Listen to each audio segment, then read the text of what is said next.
अशी एक नगर 5 एकर आमची जमीन नाही. रमाईनगर ह्याच्यामध्ये विषय घेण्याचा संबंधच नाही. रमाईनगरचा आमचा काय संबंध आहे? आम्ही तेच त्यांना होतो. बरं, आम्ही त्यांना चतुर्सीमा दाखवल्यात. आमची कंपाऊंडला चिटकून जमीन आहे. एक 500 फूट अंतर आले म्हणजे रमाईनगर काय 500 फुटात आहे का अलीकडे? हा 1,500-2 हजार फूट अलीकडे रमाईनगर आहे ना. आणि आमची जमीनच किती 500 फूट आहे फक्त. अशी 500 आहे, अशी 200-250. रमाईनगर वस्ती जी आहे त्या वस्तीत नाही ना तुमचं? नाही, आमचं रमाईनगर वस्तीमध्ये काही नाही.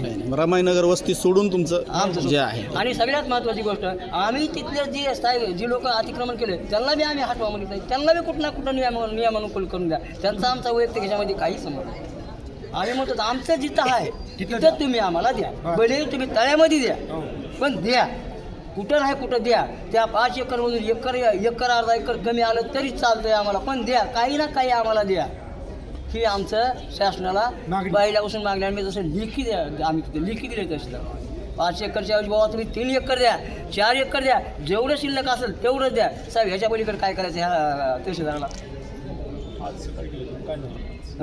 काही नाही. द्यायची काय करणार होता मंडल अधिकारी? मंडल अधिकारी कालच काय त्याची भूमिकाच काय मंडल अधिकाऱ्याची की ह्यांना द्यायचं नाही, ह्यांना आतला कागद द्यायचा नाही. आणि सगळं मंडल अधिकारी घेतात, सगळे कागदपत्र आहेत.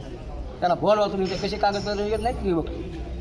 कारण त्या एक कागद ह्या जमिनीचा 5 ठिकाणी जातो साहेब. पहिला इथं, दुसरा अंबाजोगाई, तिसरा बीड, चौथा औरंगाबाद आणि 5वा मंत्रालयात जातो महसूलला. 5 ठिकाणी 4 ठिकाणी कागद आहेत आणि ह्याच्याकडे कागद नाही. पैसे काय बोलतो भाषा? काय भाषा बोलते ती? निव्वळ अन्याय आहे, निव्वळ अत्याचार आहे.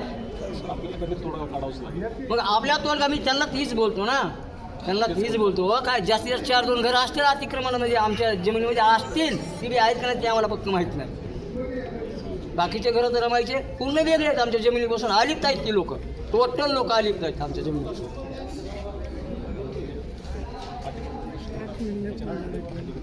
हो, पण साहेब आम्हाला आतमध्ये येऊ देत नाही. मध्ये पाऊल टाकल्यामध्ये चला बाहेर व्हा म्हणतात. आज आपली जमीन आहे म्हणून आपण दावा करत आहात. हो. आणि आपण उपोषण केलेलं आहे, वेगवेगळे आंदोलनं करत आहात. मग आजपर्यंत आपण ती जमीन कशी नाही? कसली ना साहेब, कसली ना सगळे सगळे पुरावे आहेत मग आमच्या. आज मध्यंतरीच आपला ताबा कसं काय त्या जमिनीवर नाही? ही 1-1.5 वर्ष आमच्या वडिलाच्या विरोधात आमचं प्रक्रिया चालू होती कोर्टात. त्या टायमाला ती जमीन पडीक होती. ते म्हणते रमाईनगर मध्ये नाही म्हणते. आपलं नाव रमाईमधले काय, रमाईनगर मधला काही संबंध नाही. रमाईनगर आपलं नाव काय म्हणले?